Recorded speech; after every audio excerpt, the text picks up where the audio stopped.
ആകാശദൂത്, വാനമ്പാടി, സ്വാന്തനം തുടങ്ങിയ ഹിറ്റ് ചിത്രങ്ങളുടെ സംവിധായകനായിരുന്നു ആദിത്യൻ. അദ്ദേഹത്തിന്റെ ഭാര്യയുടെ പേര് റോണു ചന്ദ്രൻ എന്നാണ്. അവർക്ക് പറക്കമുറ്റാത്ത 2 കുട്ടികളാണ് ഉള്ളത്, ഒരാണും ഒരു പെണ്ണും. അദ്ദേഹത്തിന്റെ ജീവിതത്തിൽ ഏറ്റവും അധികം ആഗ്രഹിച്ച ഒരു കാര്യമായിരുന്നു തനിക്ക് നല്ല ഒരു വീട് പണിയുക എന്നുള്ളത്.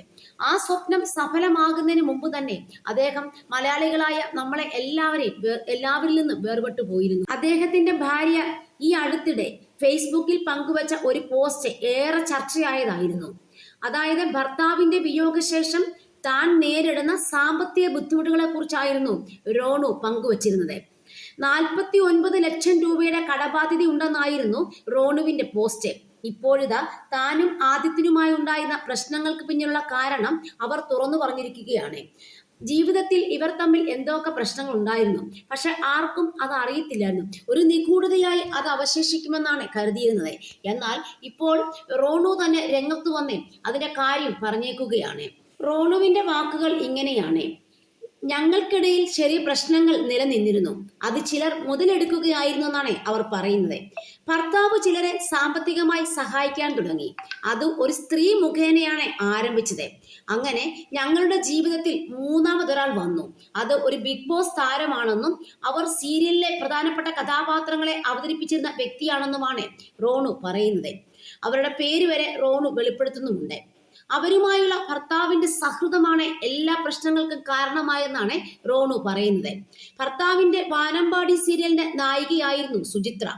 അങ്ങനെ ഷൂട്ടിംഗ് സെറ്റിൽ വരെ എനിക്ക് പോകേണ്ടി വന്നു. പല സ്ഥലത്തും ഞാൻ പ്രശ്നക്കാരിയായി. ഞങ്ങൾ തമ്മിലുള്ള പ്രശ്നം മറ്റുള്ളവർ അറിയേണ്ടി വന്നു. അദ്ദേഹത്തിന്റെ ആരോഗ്യം മോശമായ സമയത്തും ഞാൻ മാത്രമേ ഉണ്ടായിരുന്നുള്ളൂ എന്നും റോണു പറയുന്നു. പിന്നീടാണ് അദ്ദേഹത്തിന്റെ സുഹൃത്തുക്കൾ വന്ന് ആശുപത്രിയിൽ കൊണ്ടുപോയത്. ഞങ്ങൾ തമ്മിൽ പ്രശ്നങ്ങൾ ഉണ്ടായിരുന്നപ്പോഴാണ് അദ്ദേഹം ഈ ലോകത്ത് നിന്ന് വിട വാങ്ങിയതും. അദ്ദേഹം ഈ ലോകത്തിൽ നിന്ന് പോയതോടെ എല്ലാവരും റോണുവിനെതിരായി എന്നാണ് പറയുന്നത്.